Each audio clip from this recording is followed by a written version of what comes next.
Today, we are going to be building a $400 gaming PC. The PC is targeted at esports titles at 144 Hz, and I think we were able to hit that here. So, links to all the parts will be in the description below, and let's get right into it.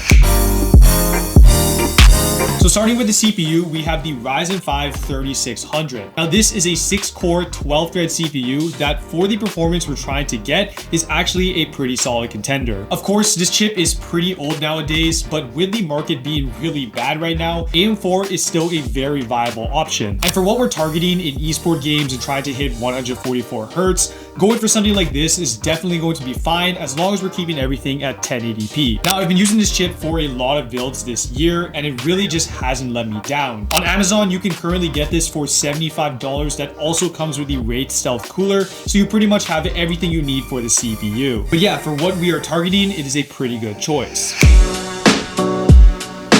So for the motherboard, we have the MSI B550M PRO-VDH Wi-Fi, and you can find this board for around $91 on Amazon, and it actually has some pretty good features. Of course, it can support the Ryzen 5 3600 right out of the box. It also has some pretty decent VRMs and built-in Wi-Fi if that is something that's important to you. But overall, it just makes our build really simple because it comes with all the features we need and even some upgradability in the future with an extra SSD slot and some more RAM slots. There are actually a ton of different B550M motherboards around right now, considering that RAM prices are really bad, so you can actually go with a lot of different options, so I'll leave a link to a couple of them down below. But yeah, for this build, this board is going to completely work just fine.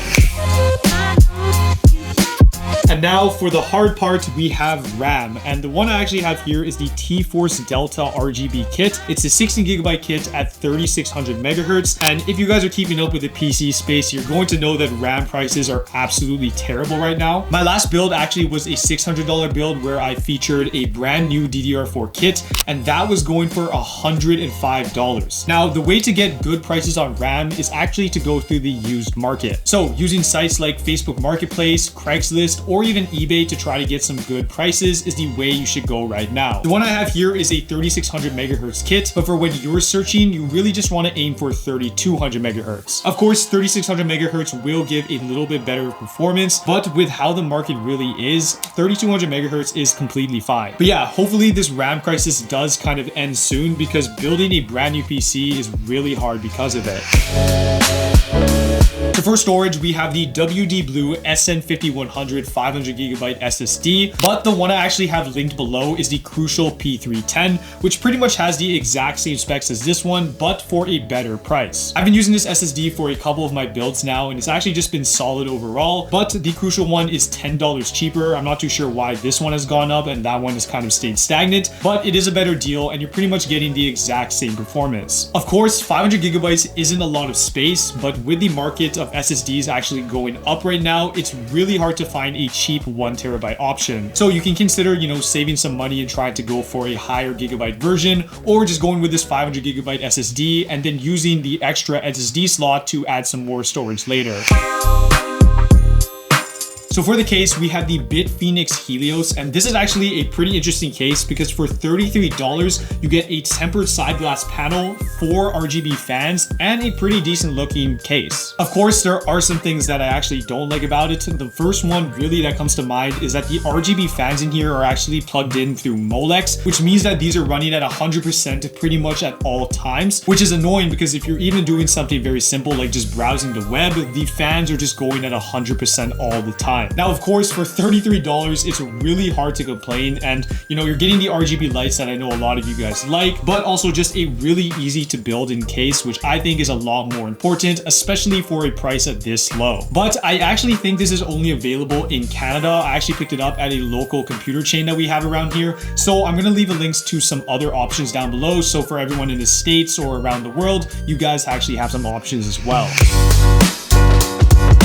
Now for the power supply, we have the MSI Mag A550BN, which is a power supply I've been using in a ton of builds and for good reason. For $52, it's just a really simple and straightforward power supply that comes with all the connectors you need and has been really solid in my testing. This is a non-modular power supply, so dealing with cable management is a little bit annoying, but for the purpose and the budget we're working with, it works completely fine. It also has an 80+ bronze rating, which of course is a little bit on the lower tier, but I haven't had any issues with it, and especially with the parts we're actually pairing it with, it really shouldn't be an issue.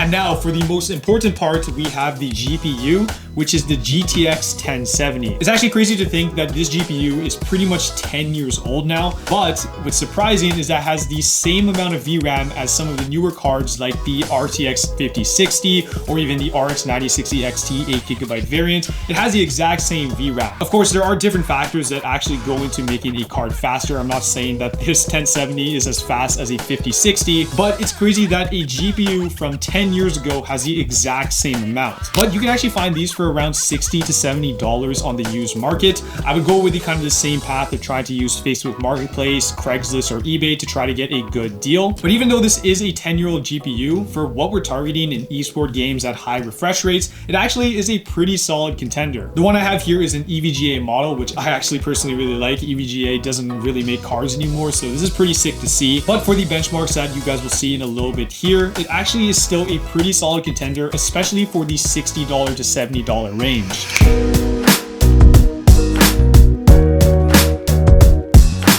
But yeah guys, that is pretty much the entire build, and the total of this build comes in at around $420, which is pretty good for the performance that you're going to see just in a little bit. So right now I'm just going to showcase some of the benchmarks I ran on this build so you can actually see what it performs like.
So as you guys can see, the performance on this build is pretty solid. But guys, that is pretty much the $400 build complete. So I hope you guys enjoyed this video. Make sure to subscribe and like, and I'll see you guys all in the next one.